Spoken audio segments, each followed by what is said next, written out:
Hey, what's up guys? I just wanted to do a tour of my container garden. This is kind of where I experiment, have a bunch of weird and different things, and I built this little patio out here because this is the only spot besides my deck on my property where I get enough sun to grow anything. So anyway, let's take a little tour here.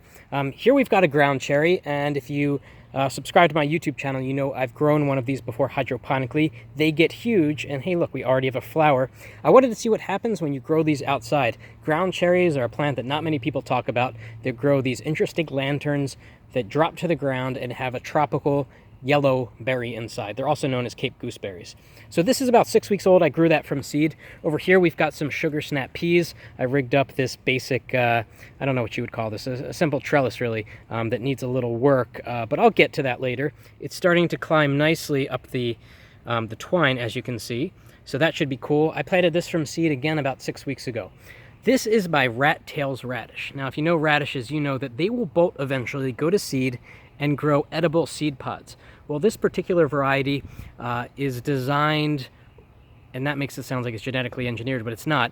It's a type of radish that focuses all of its energy on creating seed pods that are spicy. And what you can see here is that these little guys here are going to be the seed pods, and this thing will grow prolifically just everywhere. And I can't wait because I've been waiting on this for a while, and this thing has tolerated some really cold temperatures. Soon we're going to get some edible seed pods which are going to taste spicy like radishes. I can't wait.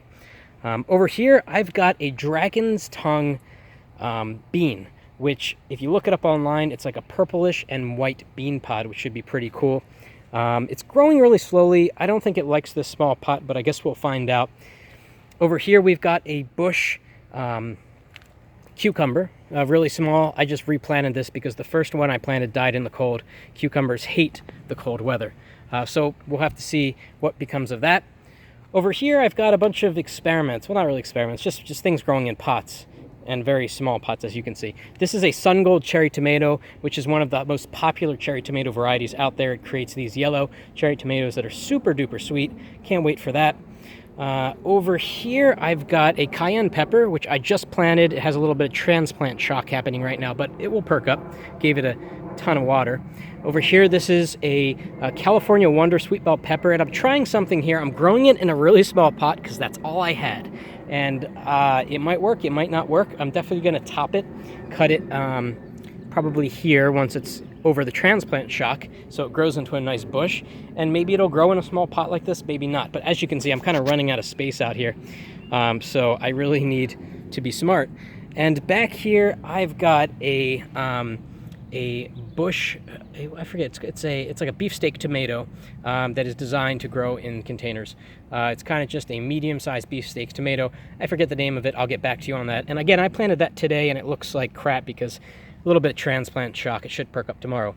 Over here I've got some carrots that I'm growing, and if we swing around over here, these are strawberries from last year that haven't woken up yet. Strawberries stay in hibernation until they decide it's time to wake up. I've got some strawberries waking up over here. I have no idea what's happening here. These look like mini strawberries, as if they're growing from seed. I didn't plant strawberry seeds, but you can see off my strawberry bulbs around here. They might have died. I'm surprised that with multiple 90-degree days here in 7A, they haven't come up yet. But over here, I've got some other strawberries. These are the white alpine strawberries.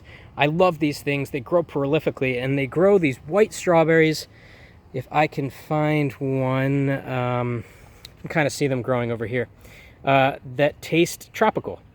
Kind of to go along with the ground cherry, we've got tropical tasting strawberries with our tropical ground cherries.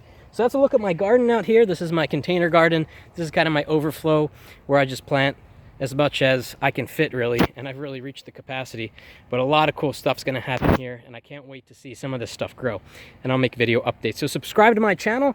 That's why I do it, to show you guys and teach you guys stuff, and you can grow along with me, and I can learn from you in the comments and stuff like that. So thanks for watching. See you later.